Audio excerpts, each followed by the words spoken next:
नमस्कार, स्वागत है आप सभी का एनबी न्यूज में। आप देख रहे हैं मध्य भारत बुलेटिन और आपके साथ मैं हूं अमीषा यादव। तो चलिए रुक करते हैं खबरों की ओर। मध्य प्रदेश के सीएम मोहन यादव का बयान सामने आया है। मोहन यादव ने कहा कि बालाघाट में विभिन्न नक्सलवादी अभियानों में बहादुरी से अपनी सेवा देने के लिए हमारे 26 जवानों और 2 पूर्व जवानों को पदोन्नति दी गई है। हमने नक्सलियों द्वारा आत्मसमर्पण की नीति भी बनाई है। ये नक्सल प्रभावित जिला धीरे धीरे सामान्य हुआ है। आज बालाघाट के अंदर विभिन्न नक्सलवादी मूवमेंट में हमारे जवानों ने जो बहादुरी से अपना रोल अदा किया, मुझे प्रसन्नता है कि लगभग 26 तो जवानों को वर्तमान में प्रमोशन दिया गया, 2 पूर्व जवानों को जिनने काल के प्रवाह में गैप हो गया, लेकिन उनका भी प्रमोशन किया गया। बालाघाट के सभी प्रकार के सशस्त्र बलों में खास करके हमारे अपने जिला पुलिस बल, हमारे एसएफ के जवानों ने जो भूमिका अदा की है, हाक फोर्स के जवानों ने भूमिका अदा की है। भारत सरकार की भी सीआरपीएफ की 3 बटालियन की 18 कंपनियां यहाँ हैं। मैं सभी को बधाई देना चाहूँगा और इस आधार पर निश्चित रूप से देश के दुश्मनों की कमर तोड़ने में हमारा सशस्त्र बल सक्षम रहेगा। हमने नक्सलियों को आत्मसमर्पण की नीति भी बनाई है। मुझे इस बात का संतोष है कि उस दिशा में भी हम काम कर रहे हैं और यही कारण है कि हमने काफ़ी कंट्रोल किया है और हमारा ये सर्वाधिक समस्याग्रस्त जिला। छत्तीसगढ़ के मुख्यमंत्री विष्णुदेव साय ने कहा कि हमने छत्तीसगढ़ के सभी भाजपा सांसदों के साथ बैठक की है। हमारे मंत्री धर्मेंद्र प्रधान ने कहा कि आरोपियों को बख्शा नहीं जाएगा और आगे की कार्रवाई की जा रही है। कल हमारे छत्तीसगढ़ के भारतीय जनता पार्टी के सभी सम्मानित सांसदों के साथ बैठक था और ये बैठक परिचयात्मक था और इसमें हमारे राष्ट्रीय संगठन महामंत्री और श्री शिव प्रकाश जी भी उपस्थित थे और हम लोग यहाँ से प्रदेश अध्यक्ष भी गए थे, हम भी गए थे। सर, जब दिल्ली आप जा रहे हैं, मंत्रिमंडल विस्तार की चर्चाएं हो जाती है, क्या कुछ चर्चा तो आप लोगों में ज्यादा होती है, वो तो समय पर होगा ही। सर, संसद में नीट की बहस को तैयार नहीं है सरकार, ये राहुल गांधी कह रहे हैं। अब उसमें तो बोल रहे हैं हमारे मंत्री एचआरडी मिनिस्टर की बक्से नहीं जाएंगे, कार्रवाई होगी और कार्रवाई हो भी रही। केंद्रीय कृषि मंत्री शिवराज सिंह चौहान 29 जून को अपने लोकसभा क्षेत्र के अंतर्गत बुधनी विधानसभा क्षेत्र के दोरे गृह ग्राम जैत पहुंचे, जहां उन्होंने विभिन्न कार्यक्रमों में भाग लिया। आपको बता दें कि गृह ग्राम पहुंचते ही उनका स्थानीय लोगों ने भव्य तरीके से स्वागत किया।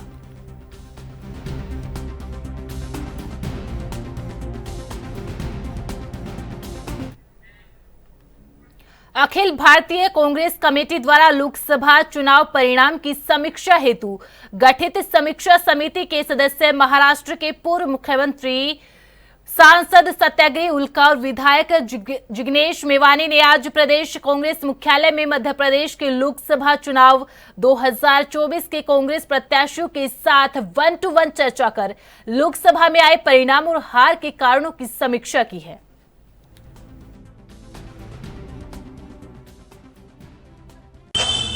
मंत्री जी, देश का जो मंत्रिमंडल होता है इसका मुख्यमंत्री सहित सारे मंत्री सामूहिक नेतृत्व होता है। किसी मंत्री ने कोई बयान दिया यानी पूरे मंत्रिमंडल का मत वैसा होता है। कुशवाहा जी ने कहा कि घर में सबको बिठाओ और अपनी अपनी बीवियां शराब पिलाओ। ये मैसेज क्या है? ये मैसेज ये है कि सरकार सबको पूरे प्रदेश को नशा युक्त रखना चाहती है, नशे में एक तरफ शराब थोड़ा नीचे करो, एक तरफ नशा मुक्ति की बात होती है और दूसरी तरफ नशा घर में करो, रेगुलर करो, रोज पिलाओ। ये प्रदेश के मंत्री बता रहे हैं। इसका मतलब ये है कि ये सरकार करप्शन की, 3 क्राइम की और कर्ज की ये मैसेज दे रही है कि हम अद्भुत अराजकता फैलाएंगे और पूरे प्रदेश को नशे युक्त बनाएंगे। ये एक प्रदेश के मंत्री का संदेश है, पूरे मंत्रिमंडल का संदेश है। भैया बैठक भी रखी गई है हाल की चूँकि हम लगभग 4 लोकसभा 4 विधानसभा 18 में हम थोड़ी सीटें हमारी ज़्यादा थी और स्थानीय स्तर पर भी कांग्रेस पार्टी लगातार चुनाव हारी। तो जब तक कोई बीमारी को डायग्नोस नहीं किया जाएगा, समस्या को पता नहीं किया जाएगा और उसको एक्सेप्ट नहीं किया जाएगा और फिर उसका समाधान नहीं ढूंढा जाएगा, तब तक हम ईमानदारी से उस बीमारी को दूर नहीं कर सकते। तो स्वाभाविक रूप से संगठन किसी एक व्यक्ति का न होता है न होना चाहिए। ये कांग्रेस पार्टी के विचार है, कांग्रेस पार्टी एक आंदोलन है, कांग्रेस पार्टी इस देश को जीने वाली पार्टी है, भारत वर्ष की पार्टी है। तो इस भारत देश की सभ्यता, संस्कृति और राजनीतिक लोकतंत्र की रक्षा, संविधान की रक्षा हर कांग्रेस दल का दायित्व है। स्वाभाविक रूप से मैंने जैसा पहले दिन कहा था, आमूलचूल परिवर्तन हुए कांग्रेस पार्टी में। अभी ये पूरा महीना 2 दिन अभी मीटिंग है, फिर 6, 5 और 6 को फिर मीटिंग। ग्राम पंचायत भानपुरी की सरपंच मुंगई बघेल को बस्तर एसडीएम ने गिरफ्तार कर 20 दिनों के लिए केंद्रीय जेल भेज दिया है। सरपंच मुंगई बघेल के द्वारा ग्राम पंचायत भानपुरी की विभिन्न 54 निर्माण कार्य की राशि 55,42,875 रुपए में भ्रष्टाचार को अंजाम देने का आरोप है।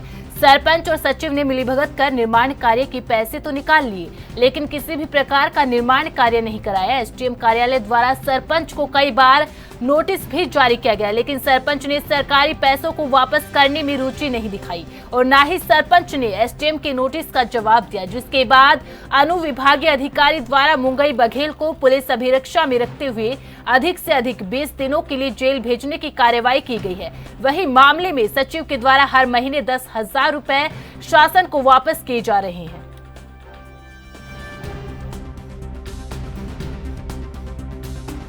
श्रीमती मुंगई बघेल पति बरातू बघेल वर्तमान सरपंच भानपुरी को 2017-18, 2020-21, 2021-22 और 2022-23 में कुल निर्माण कार्य 56 ग्राम पंचायत के अंतर्गत निर्माण हेतु स्वीकृत किया गया था, जिसमें से 2 कार्य को पूर्ण करके 54 कार्य का निर्माण आज दिनांक तक नहीं कराए जाने पर सीओ जनपद पंचायत द्वारा पंचायत राज अधिनियम की धारा 92 के तहत वसूली हेतु इस न्यायालय को आरआरसी प्रेषित किया। 55,42,875 रुपये जमा करने की अपेक्षा उनसे की गई, फिर भी लगातार अनुपस्थित रहे और इस न्यायालय के आदेश की अवहेलना करते रहे। उन्हें 20 दिन के लिए जेल परिरुद्ध किया गया है। जब तक राशि जमा नहीं करेंगे जेल में परिरुद्ध 20 दिन तक रहेंगे। वहीं ग्वालियर पुलिस ने चोरी के शक में पकड़े गए एक ऑटो चालक को बेरहमी से पीटा। ऑटो चालक का आरोप है कि क्राइम ब्रांच ने टीआई समेत अन्य पुलिसकर्मियों से उसे जमकर पीटा, साथ ही ग्लास में भरकर पेशाब भी पिलाई। पुलिस की बेरहम पिटाई से ऑटो चालक की उंगलियां फ्रैक्चर हो गई है, जिसके चलते वह अपनी बहन के घर बिस्तर पर पड़ा है। इन हालातों में उसके 5 साल के बेटे की परवरिश का संकट खड़ा हो गया। उधर पुलिस पर गंभीर आरोप लगने के चलते सपा ने इस मामले के लिए एडिशनल एसपी को जांच करने के आदेश दिए हैं। दीपक सवेरे। दीपक, क्या घटना हुई थी, किसने क्या मार? घटना तो वो मारपीट उन्होंने करी मेरी संजीव यादव ने और वो लीनट।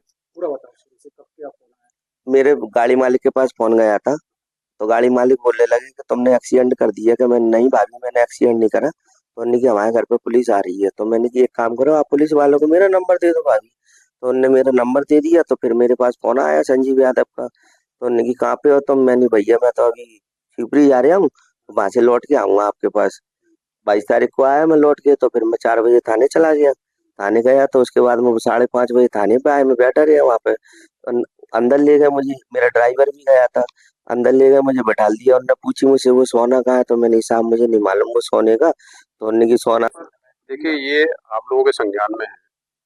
विगत दिनों पड़ाव थाना क्षेत्र में एक FIR हुई थी, जिसमें एक ऑटो चालक जिसमें सवारी बैठ के आई थी, 240 ग्राम सोने के उसके जो आभूषण थे वो चोरी चले गए थे। फरियादी के द्वारा भी ये शंका व्यक्त की गई थी कि जिस ऑटो में वो बैठ के आया है, उस ऑटो का जो मूवमेंट था उस पर उसने शंका व्यक्त की थी। पुलिस ने FIR की थी। FIR करने के बाद जो इन्वेस्टिगेशन के दौरान बहुत सारे CCTV कैमरे, इन CCTV कैमरों में बहुत सारा संदिग्ध मूवमेंट ऑटो चालक का भी दिखा, और ये भी संज्ञान में आया कि कई अन्य संदिग्ध व्यक्ति भी उस ऑटो में बैठे थे। इन्वेस्टिगेशन के दौरान ऑटो चालक को और जो भी उसमें उसके साथ में CCTV कैमरे में देखे गए उनको पूछताछ के लिए बुलाया गया था। कई सारी चीजें घटना के संबंध में पूछताछ में संज्ञान में आई है, जिससे पूरी संभावना है कि इस हमारा वर्कआउट होगा। तो गाड़ी जब पंचर हुई थी, पंचर होने के तथ्य भी उन्होंने बताया था कि किस प्रकार से पंचर हुई है। अभी पूरा वर्कआउट केस नहीं हुआ है, पुलिस इसमें इन्वेस्टिगेशन कर रही है। ये हमारे केस के इम्पोर्टेंट संदेश है, इनको पूछताछ के लिए लाया गया था।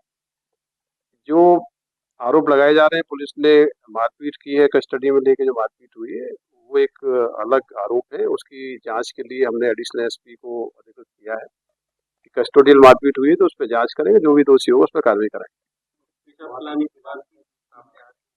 ये सारे एलिगेशन अभी संज्ञान में आए हैं।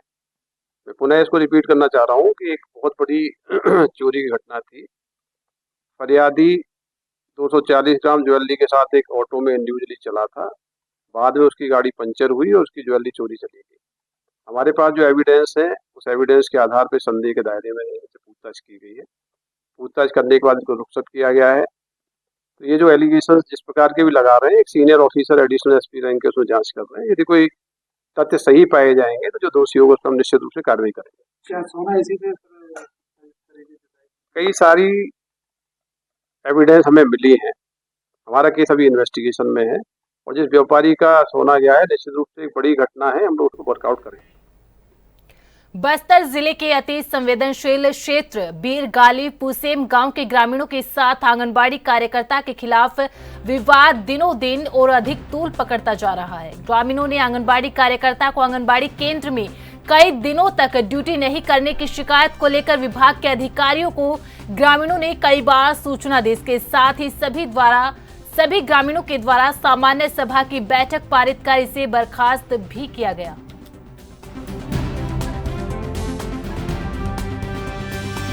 हम लोराम कोवासी हैं, ग्राम पंचायत बिरगाली आश्रित ग्राम पुसेम है। पुसेम का कार्यकर्ता रुक्मणी, तो हमारा गांव पुसेम में ड्यूटी नहीं आती थी, इसीलिए ड्यूटी क्यों नहीं आती बोलने से रुक्मणी सजान गांव वाले को बहुत धमका देती थी। कलेक्टर ऑफिस में जाओ, मेरा शिकायत करो, मेरे को कौन क्या करेगा, ऐसी बोलती थी। सर इतना गर्भवती महिला का दूसरे से लेकर जो पहले तक जो 6,000 रुपया मिलता था, वो भी लाभ कुछ भी नहीं हमारा गांव में नहीं मिलता था। सर हमारा गांव में कोई नेता हमारा गांव में कोई नहीं सहयोग देता है, कोई नेता नहीं सहयोग देता है। वो बर्खास्त होने के बाद 6 महीना हो गया, उसके बाद भी नियुक्ति होने नहीं दे रहा था। पूरा जनपद सदस्य रंगोवती भी इतना हम लोग को गांव को विरोध करते हैं, पूरा नेता लोग मेरे को विरोध करता है। इसलिए हम लोग आए हैं आवेदन लेकर, जो कलेक्टर को आए हैं और दिए हैं, वो बर्खास्त कर दिए हैं। बर्खास्त होने के बाद फिर भी बोल रहे कि कलेक्टर फिर उसी को वापस कर दिए, इसी बोल के बताए। इसलिए उसी का आदेश, पूरा जनपद का आदेश लेके आए हैं यहाँ कलेक्टर ऑफिस में है। उसका जो बिना ड्यूटी, उसका 3 मंजिल का बिल्डिंग है, उसका JCP है, उसके पीपार है, उसका पीपा बुल्लोरा सारा चीज है बिना ड्यूटी। जो उसको कौन सरकार उसको उतना नौकरी देता है, उतना पूरा बस्तर ब्लॉक का कार्यकर्ता जो ड्यूटी जाने वाले का जाफरी है, वो नई ड्यूटी जाने वाले का उसका पूरा बिल्डिंग टोके इतना गाड़ी घोड़ा बंगला इतना सारा रखे पूरा बस्तर में है। तो मैं उसको ना, हम लोग गांव वाले उसको नहीं रखना चाहते हैं। सर उतना पूरा गांव में कभी ड्यूटी नहीं करती थी, इसलिए हम लोग जो गांव वाले नहीं चाह रहे, उसको रखना नहीं चाह रहे, हम लोग दूसरे को रखे हैं। उसका 3 महीना हो गया, उसका पूरा अभी वह जा रहा है, ड्यूटी भी जा रहा है, उसको हम लोग रखे हैं, उसको फिर हटाने के लिए चाह रहा है वो रुकमणी, उसको हम लोग गांव वाले उसको हम लोग नहीं चाह रहे, उसको हम लोग नहीं रखेंगे, उसके साथ हम लोग लड़ेंगे और हमारा बस्तना बलक में उसको पूरा चेका जम करेंगे, उसको हम लोग हटाएंगे, हम लोग उसको नहीं रखेंगे, रुकमणी सज्जन को नहीं रखेंगे। कलेक्टर साहब अभी बोले तो ठीक है, उसका केस चल रहा है अभी, ठीक है, फिर उसको लगने से विरोध भी करो, इसी आपकी अभी कलेक्टर बोले हैं, इसलिए हम लोग भी थोड़ा। हैदराबाद से चुने गए सांसद असदुद्दीन ओवैसी के द्वारा संसद भवन पर सांसद पद का शपथ ग्रहण के दौरान फिलिस्तीन जिंदाबाद जय घोष का नारा लगाया गया था, जिसके विरोध में छत्तीसगढ़ शिवसेना ने छत्तीसगढ़ के सभी जिलों पर ओवैसी का पुतला दहन कर राष्ट्रपति एवं प्रधानमंत्री के नाम ज्ञापन सौंपने का आदेश जारी किया था, जिसे लेकर सभी जिला मुख्यालयों में पुतला दहन कर ज्ञापन भी सौंपा गया।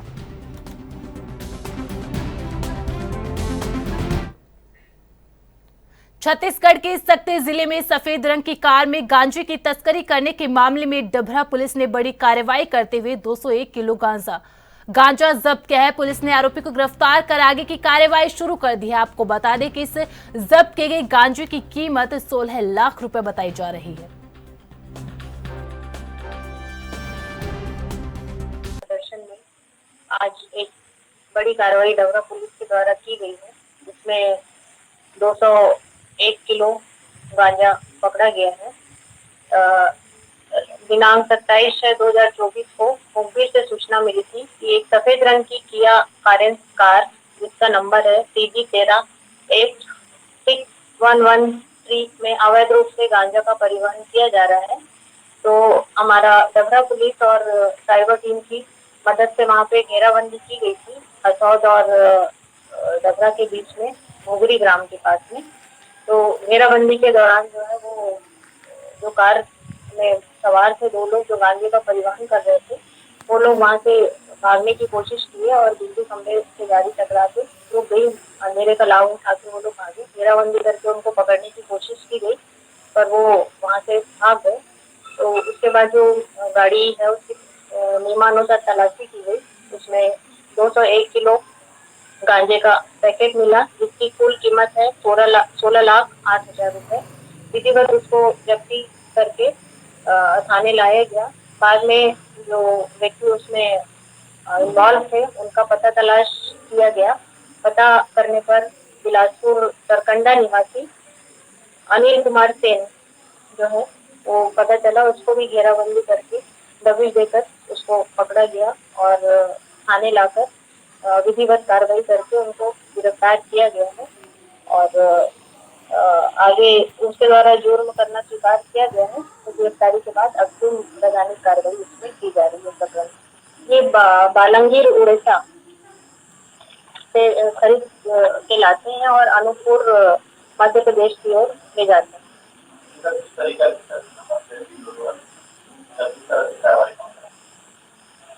ये जनरली अलग अलग जो गाड़ियां हैं उनमें ले जाते हैं और उड़ीसा से ये मध्य प्रदेश तक का परिवहन करते हैं।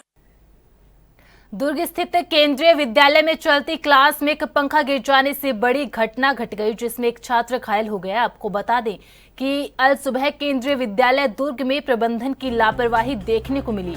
26 जून से शिक्षण सत्र शुरू होने के बाद लगातार विभिन्न स्कूलों की अव्यवस्थाओं का अंबार प्रशासन को आईना दिखा रहा है, परंतु जिला प्रशासन चुप्पी साधे हुए है। स्कूलों में मेंटेनेंस के नाम पर करोड़ों रुपए खर्च किए जा रहे हैं, लेकिन ठेकेदारों की अपनी मनमानी के चलते शिक्षकों और छात्र छात्राओं को इन अव्यवस्थाओं का सामना करना पड़ रहा है।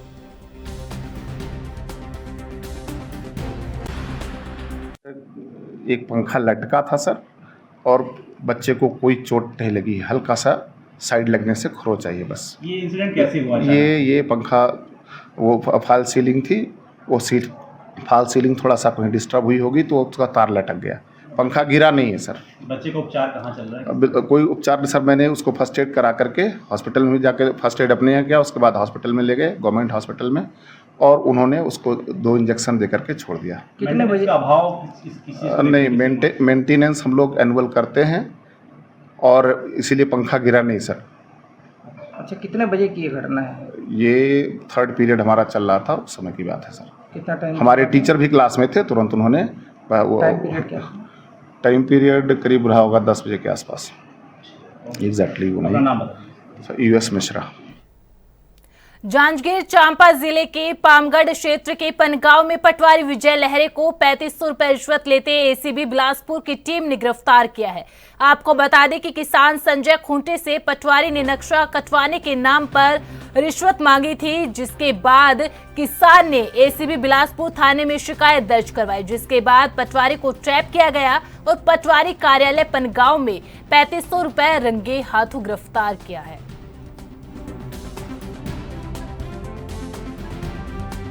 तहसील पामगढ़ अंतर्गत ग्राम पनगांव में प्रार्थी संजय खूंटे के द्वारा ACB में शिकायत किया गया था कि वहाँ के पटवारी विजय लहरे के द्वारा उसकी भूमि के पटांकन के संबंध में 4000 रुपये मांग किया गया था। शिकायत के पश्चात उनके द्वारा 3500 रुपये की सौदा तय हुई, जिस पर उनकी दूसरी शिकायत ACB में किया है। ACB के द्वारा आरोपी पटवारी को उसके कार्यालय से पकड़कर माननीय न्यायालय में प्रस्तुत किया गया था। यहाँ से माननीय न्यायालय द्वारा भिंड जिले में विद्युत कटौती को लेकर जिला अस्पताल का मामला अभी शांत नहीं हुआ था कि जिले में एक और बिजली कटौती को लेकर नया मामला सामने आया है। दरअसल मामला नया गांव थाना क्षेत्र के मधुपुरा सब स्टेशन का है, जहां विद्युत कंपनी के अधिकारी वीरेंद्र कुमार ध्रुवे ने बताया कि वह विद्युत कटौती की सूचना पर मधुपुरा सब स्टेशन पर गए थे और लाइन चालू करवा ही रहे थे कि तभी गाँव के कुछ लोग आए और उन्होंने बिजली कटौती को लेकर गाली गलौज शुरू कर दी। उनके विद्युत अन्य कर्मचारियों के साथ मारपीट शुरू कर दी। इसके बाद वो आरोपियों के खिलाफ शिकायत दर्ज कराने के लिए नया गांव थाने पहुंचे, जहां पुलिस ने फरियादी की शिकायत पर 3 आरोपियों के खिलाफ शासकीय कार्य में बाधा और SC/ST एक्ट समेत विभिन्न धाराओं में मामला दर्ज कर जांच पड़ताल शुरू कर दी है। मधुपुरा सब स्टेशन की शिकायत आई कि सप्लाई बंद पड़ा हुआ है, जिसको मैं चालू करवाने के लिए वहाँ पे मधुपुरा पे गया था। तो सप्लाई चालू करवाने के बाद में मैं वहाँ पे बैठा हुआ था, सभी पेट्रोलों को चालू करवा रहा था। सभी गांव के कुछ व्यक्तियों द्वारा आकर के और बिना पूछे ताछे बिना जानकारी के मेरे साथ और स्टाफ के साथ में मारपीट करना चालू कर दिया, जिसका थाने में मैं FIR पंजीबद्ध करवाया हूँ। कौन से थाने में FIR दर्ज करवाई है? नया गाँव।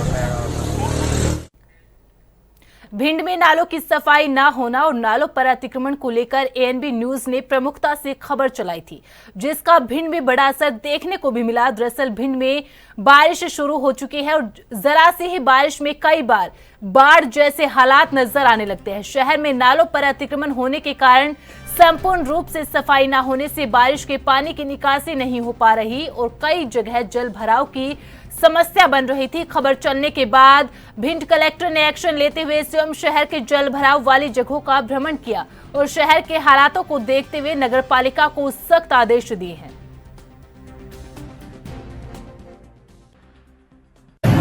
ये नारायण मैरिज गार्डन है, अना पब्लिक स्कूल है और हेल्थ सेंटर है मनखंडेश्वर।